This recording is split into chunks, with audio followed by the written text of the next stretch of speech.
Hi friends, welcome to bank Nifty boss YouTube ఛానల్కి. ఈరోజు మార్చి 1వ తారీఖు ఆదివారం.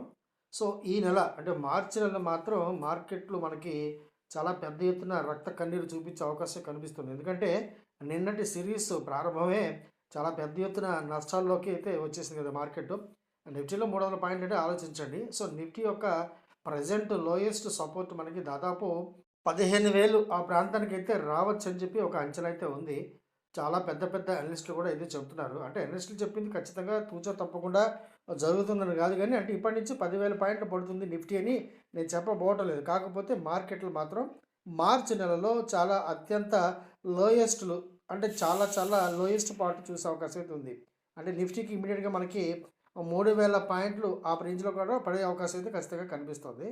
సో సెన్సెక్స్ విషయానికి వస్తే కనుక సెన్సెక్స్ చాలా చాలా ఈజీగా ఒక 10,000 పాయింట్లు పడే అవకాశం అయితే ఖచ్చితంగా కనిపిస్తుంది. ఎందుకంటే ఇప్పుడు జరుగుతున్న రాజకీయ ఏదైతే ప్రపంచ రాజకీయ మార్పులు ఏదైతే ఉన్నాయో ఇవన్నీ కూడా మార్కెట్లకి చాలా పెద్ద ఎత్తున నష్టదాయకమైన విషయాలని చెప్పొచ్చు అనమాట. ఎందుకంటే మార్కెట్లు ఎప్పుడు కూడా సెన్సిటివిటీని అంటే అనిశ్చితిని ఇష్టపడవు. ప్రపంచ మార్కెట్లలో జరిగే ఏ విధమైన అనిశ్చితి అయినా ఆందోళన అయినా కూడా మన మార్కెట్లు, ముఖ్యంగా మన భారతదేశం మార్కెట్లు చాలా పెద్ద ఎత్తున ప్రతిస్పందిస్తాయి అన్నమాట. అంటే ఇప్పుడు అమెరికాకి జోక్ ఉంది కదా! అమెరికాకి జలుబు చేస్తే మనకు తుమ్ములు, జలుబు వస్తుందని చెప్పి. అమెరికన్ మార్కెట్లు పచ్చగా, చక్కగా ఉంటేనే మన మార్కెట్లు కూడా రాణిస్తుంటాయి, లాభాల్లో ఉంటాయన్నమాట. సో, అమెరికన్ మార్కెట్‌లో రాబోయే కనీసం ఒక వారం రోజుల పాటు, లేదు మినిమమ్ టు మినిమమ్ ఒక 10 డేస్ పాటు మార్కెట్లు మాత్రం చాలా పెద్ద ఎత్తున నష్టాలు వచ్చే అవకాశం అయితే ఉంది. అందువల్ల నిఫ్టీలో మనం దాదాపు ఇక్కడి నుండి కూడా దాదాపు ఒక 3,000 పాయింట్లు కనిష్టం అంటే లోయెస్ట్ పార్ట్ అయితే ఎక్స్‌పెక్ట్ చేయొచ్చు. ఇదే పానిక్ సెల్లింగ్ గనక కంటిన్యూ అయితే మార్చి నెలలో మనం దాదాపు ఒక 5,000 పాయింట్ల నష్టం కూడా చవిచూసే అవకాశం అయితే ఉంది. కాకపోతే ఒకటి, మార్కెట్ స్ట్రెయిట్‌గా అలా వెళ్ళిపోదు, అంతవరకు పడదు. 1000 పాయింట్లు పడితే ఒక 500 పాయింట్ రికవరీ వస్తుంది. అలాగా మార్కెట్ ఏం చేస్తుందంటే రిట్రేస్‌మెంట్ టు రిట్రేస్‌మెంట్‌కి వెళ్తుందనమాట. సో, పడుతుంది, కాస్త రికవరీ వచ్చినట్టు కనిపిస్తుంది. ఆ తర్వాత ట్రాప్ చేస్తుంది, మళ్ళీ పడుతుంది. ఈ విధంగా మార్కెట్ వెళ్తుంది తప్ప డైరెక్ట్‌గా ఒకే ఒక సింగిల్ లైన్ లాగా వెళ్ళిపోయి మార్కెట్‌లో మనకి లోయెస్ట్ పార్ట్‌లోకి వెళ్ళదు. కాకపోతే ఈ మార్చి మంత్‌లో మాత్రం మనకి పుట్‌లో మాత్రం మంచి బీభత్సమైన లాభాలొచ్చే అవకాశం అయితే ఖచ్చితంగా ఉంది. పుట్లు కొనొచ్చు, కాల్స్ అమ్మొచ్చు. సో, ఇదంతా కూడా మీకు తెలుసు కదా! ఇరాన్ అధినేత ఎవరైతే ఉన్నారో సుప్రీం లీడర్ ఖొమైనీ అయితే ఆయన శకం ముగిసింది. ఖొమైనీ ఖేల్ ఖతం. సో, ఇరాన్ మీద అమెరికా, ఇజ్రాయెల్ ఏదైతే దాడి ప్రారంభించాయో ఎపిక్ ఫ్యూరీ అని చెప్పి వారిని, ఆ వారిలో వాళ్ళ టార్గెట్ అదే. ముఖ్యంగా దాదాపు 5 దశాబ్దాల నుంచి పరిపాలిస్తున్నటువంటి ఈ అయతుల్లా ఖొమైనీని లేపేయటమే వాళ్ళ ప్రధాన కార్యక్రమం కాబట్టి ఆ కార్యక్రమం సాధించారు. సో, ఇందువల్ల ఇప్పుడు ఇరాను ఒకటి గుర్తుపెట్టుకోండి. ఇరాన్ చిన్న దేశం కాదు. అలాగే నికర్గువా లాంటి దేశం కాదు. సో, అమెరికా ఏం చేసినా పడుంటానికి. సో, ఇరాన్ చాలా పెద్ద ఎత్తున ప్రతిస్పందిస్తుంది. ఇరాన్ గూడా అమెరికా యొక్క స్థావరాల మీద గురిపెట్టిందని చెప్పొచ్చు. సో, అమెరికా యొక్క స్థావరాలే కాకుండా చుట్టుపక్కల అమెరికాకి మిత్ర దేశాలైనటువంటి ఈ అరబ్ కంట్రీస్ ఉన్నాయి కదా! Saudi Arabia, United Arab Emirates, Oman, Qatar ఇటువంటి దేశాల మీద చాలా పెద్ద ఎత్తున దాడులకైతే ఇప్పుడు ప్రారంభించిందని చెప్పొచ్చనమాట. దాదాపు పశ్చిమాసియా అంటే ఈ అరేబియన్ కంట్రీస్ అన్నీ కూడా ఇప్పుడు అనిశ్చితిలో ఉన్నాయి. చాలా పెద్ద ఎత్తున అన్ని దేశాల్లో కూడా చాలా పెద్ద ఎత్తున బాంబింగ్ అయితే జరుగుతుంది. ప్రాణాలు అరచేతికి పెట్టుకొని ప్రజలైతే పారిపోతున్న దృశ్యాలు కూడా మనం ఇప్పుడు టీవీలో చూస్తున్నాం. ఇరాన్‌కి చాలా పెద్ద ఎత్తున, అలాగే గట్టి మద్దతుదారుడైనటువంటి పాకిస్తాన్‌ని చాలా పెద్ద ఎత్తున బిజీగా ఉంచారన్నమాట యుద్ధ తంత్రంలో భాగంగా.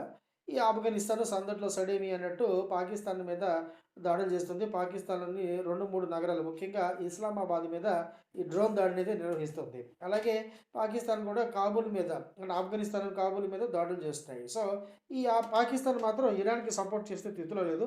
ముఖ్యంగా అమెరికాకి వ్యతిరేకంగా ఇరాన్‌కి మద్దతు ప్రకటించే అవకాశం లేదు. ఏదో సైలెంట్‌గా చేసే అవకాశం ఉంటుంది గానీ, డైరెక్ట్‌గా ఓపెన్‌గా అయితే చేయదు. పాకిస్తాన్ ఎందుకంటే అమెరికాకి ప్రధానమైన మిత్ర దేశం పాకిస్తాన్ కదా ప్రస్తుతం ఇప్పుడు. ఈ యుద్ధం వల్ల మనకొచ్చిన అర్జెంట్ ప్రమాదం ఏంటంటే క్రూడ్ బగ్గుమంటుందనమాట రేపు. ఇరాను, అలాగే ఈ టోటల్‌గా క్రూడ్ ఆయిల్ సప్లై చేసే దేశాలన్నీ కూడా యుద్ధంలో ఉన్నాయి. ఎటువంటి షిప్‌మెంట్స్ ఏమి ఉందో కాబట్టి మనకి క్రూడ్ అయితే విపరీతంగా పెరిగిపోతుంది. క్రూడ్ ఆయిల్ ధరలకి రెక్కలొస్తాయి రేపు. అందువల్ల అది మనకి మొదటి ప్రమాదం అనమాట. ఎప్పుడైతే క్రూడ్ పెరుగుతుందో అది బ్యాంక్స్‌కి నష్టం. మొన్న మార్కెట్ పడడానికి, బ్యాంకులు ముఖ్యంగా పడడానికి ప్రధాన కారణం కూడా క్రూడ్ పెరుగుదల యొక్క ఈ ముఖ్య వార్తను వాళ్ళు ముందే కవర్ చేశారు కాబట్టి మన బ్యాంక్స్ చాలా ముందుగానే పడ్డాయని చెప్పొచ్చు. రేపు బ్యాంక్స్ అల్లాడుతాయి. అలాగే ఓఎంసీ కంపెనీలు కూడా, ఆయిల్ మార్కెటింగ్ కంపెనీలు కూడా చాలా పెద్ద ఎత్తున దెబ్బతింటాయి. ఎందుకంటే సప్లై చైన్ తెగిపోతుంది కాబట్టి క్రూడ్ ధర పెరిగినా కూడా అంటే రేపు ఇమ్మీడియట్‌గా పెట్రోల్ ధరలు రేపటికి రేపు మన దేశం పెంచదు.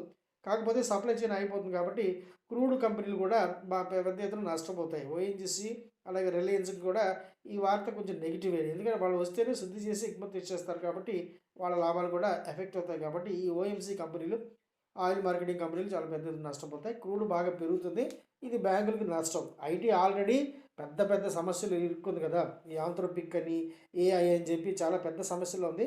ఐటీ ఎప్పటికి కోలుకుండదో తెలీదు. ఎందుకంటే ఇన్ఫోసిస్ లాంటి దిగ్గజ కంపెనీ కూడా ఒక్క నెలలో 26% పడిందంటే లాస్‌లోకి వెళ్ళిపోయిందంటే ఆలోచించండి. ఐటీ భవిష్యత్తు ఇప్పట్లో తేలదు. ఇదొక పెద్ద ప్రమాదం మన మార్కెట్‌లకి. సో, ఇన్ని విధాల మార్కెట్‌కైతే అన్ని సమస్యలు కూడా చుట్టుముట్టాయని చెప్పొచ్చు. సో, ఈ మార్చి నెలలో మాత్రం పుట్స్ మంచి లాభాలు సంపాదించి పెట్టే అవకాశం ఉంది. సో, మంచి క్యాపిటల్ ఉంటే గనక కాల్స్ అమ్మొచ్చు, పుట్స్ కొనొచ్చు. అలాగే పుట్లు కూడా ఓటీఎం పుట్స్ కూడా అమ్మొచ్చు. పుట్లు అమ్మకుండా ఉండవలసిన అవసరమే లేదు. చాలా దూరంగా ఉన్న పుట్లు కూడా బ్రహ్మాండంగా అమ్మవచ్చు. ఈ స్ట్రాటజీని డెవలప్ చేసుకుంటే ఈ మంత్‌లో అంటే మార్చి మంత్‌లో మనకు కొంచెం లాభాలు చవిచూసే అవకాశం అయితే ఉంది. రేపటి మార్కెట్ మాత్రం సూపర్ డూపర్ గ్యాప్ డౌన్ అయితే ఉంది. రేపటి మన మార్కెట్స్ మటాష్ టోటల్‌గా చెప్పాలంటే నిఫ్టీ దాదాపు ఒక 150-250 పాయింట్లు గ్యాప్ డౌన్‌తోనే ప్రారంభమయ్యే అవకాశం అవుతుంది. ఏదైనా మార్కెట్ రికవరీ వచ్చినట్టు కనిపించినా కూడా అది తాత్కాలికమే. అది ట్రాప్ చేసే ప్రయత్నం తప్ప మరేమీ కాదు. అందువల్ల మార్కెట్ ఒకవేళ పొరపాటున రేపటి గ్యాప్ డౌన్ షూర్‌గా వస్తుంది. మధ్యలో రికవరీ వచ్చినా కూడా మళ్ళీ మనం నెగెటివ్ సైడ్ ఉండడమే చాలా వరకు కూడా శ్రేయస్కరం అని చెప్పొచ్చనమాట. సో, రేపటి మార్కెట్ కోసం మీ స్ట్రాటజీని ఈ విధంగా డెవలప్ చేసుకోవచ్చు. ఓకే. దుబాయ్‌లో మన తెలుగు వాళ్ళు చాలామంది ఉంటారు. అందులో మన సబ్‌స్క్రైబర్స్ కూడా చాలామంది ఉన్నారనమాట.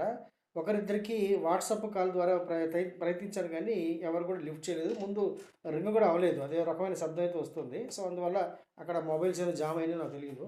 సో, అలాగే ఇప్పుడు మన పీవీ సింధు బ్యాడ్మింటన్ స్టార్ కూడా అక్కడ దుబాయ్‌లో ఇరుక్కుపోయినట్టుగా వార్తలైతే వస్తున్నాయనమాట. ఆవిడ ఉన్న ప్రాంతానికి అతి దగ్గరలోని పేలుడు సంభవించిందని చెప్పి ఆవిడ ఎక్స్‌లో పోస్ట్ చేశారు.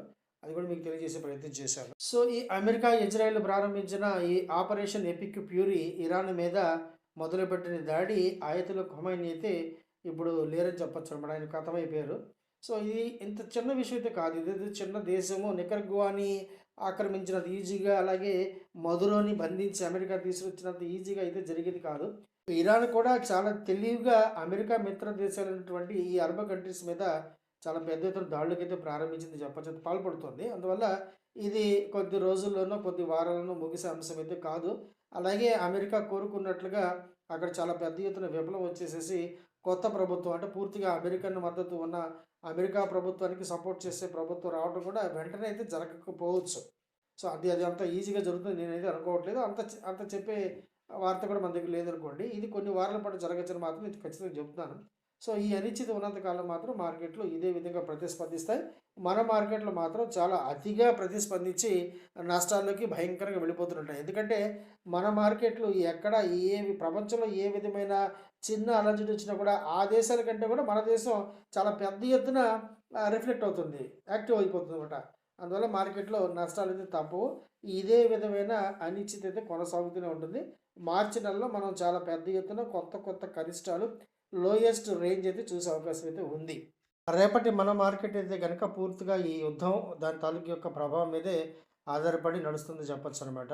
సో, ఈ వీడియో మీకు నచ్చిందని చెప్పి భావిస్తున్నాను. నచ్చితే గనక తప్పకుండా లైక్ చేయండి, షేర్ చేయండి. రెగ్యులర్‌గా మంచి కంటెంట్ పొందడం కోసం మర్చిపోకుండా మన యూట్యూబ్ ఛానల్‌ని సబ్స్క్రైబ్ చేసుకోండి. అలాగే నోటిఫికేషన్లు ఆన్‌లో పెట్టుకోండి.